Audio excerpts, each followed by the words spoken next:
তুমি বসো বসো। মুসলমান ভাইরা করজোর অনুরোধ করছে, দলীয় মতভেদ আছে থাক, রাজনৈতিক মতভেদ আছে থাক, মাসলাকগত মতভেদ আছে থাক, তিনটি ইস্যুতে আমরা এক হয়ে যাব। ইসলামের সুমহান স্বার্থ রক্ষায় আমরা সব দল ও মতের মানুষ এক হয়ে যাব। বাংলাদেশে মুসলমানদের মৌলিক দাবি আদায়ে আমরা সকল দল ও মতের মুসলমান এক হয়ে যাব। আর বাংলাদেশের স্বাধীনতা রক্ষায় আমরা সব এক হয়ে যাব। আমাদের এই তিনটি স্বার্থের বিরুদ্ধে কাজ করতেছে বাংলাদেশে তিনটি অমুসলিম সম্প্রদায়। তার মধ্যে সবচেয়ে জঘন্য আর কুখ্যাত হচ্ছে কাদিয়ানী সম্প্রদায়। নিঃসন্দেহে তারা কাফের এবং অমুসলিম। তাদেরকে যারা কাফের বলবে না তারাও কাফের, কারণ তারা আল্লাহর আখিরি নবী নূর নবীজি আমার মুহাম্মদ সাল্লাল্লাহু আলাইহি সাল্লামকে আল্লাহ শেষ নবী হিসেবে বিশ্বাস করে না। চিল্লায় বলেন নাউজুবিল্লাহ। এই জন্য তারা কি কাফের। তাদেরকে যারা কাফের বলবে না তারা কি কাফের। কিন্তু মানুষকে তারা ধোঁকা দিতে কি করে? মুসলমানদের মতো দাড়ি রাখে, টুপি লাগায়, মুসলমানদের মতো নাম রাখে। তাই বলে কি তারা মুসলমান হবে?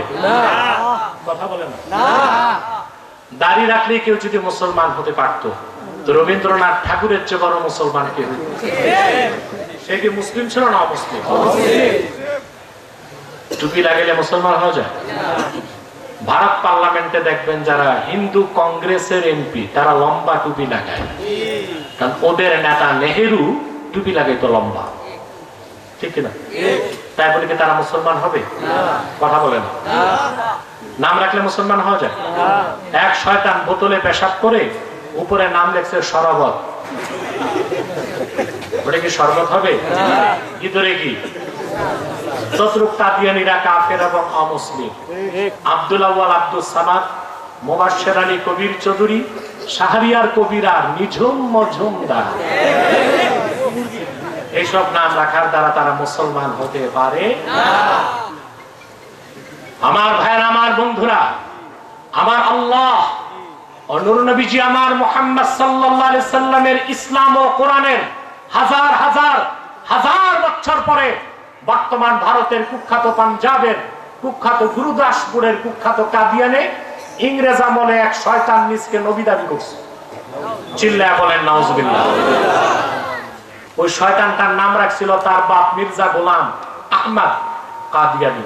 সাবধান, তাকে গোলাম আহমদ বলা যাবে না, কারণ গোলাম আহমদ অর্থ আহমদ এর গোলাম।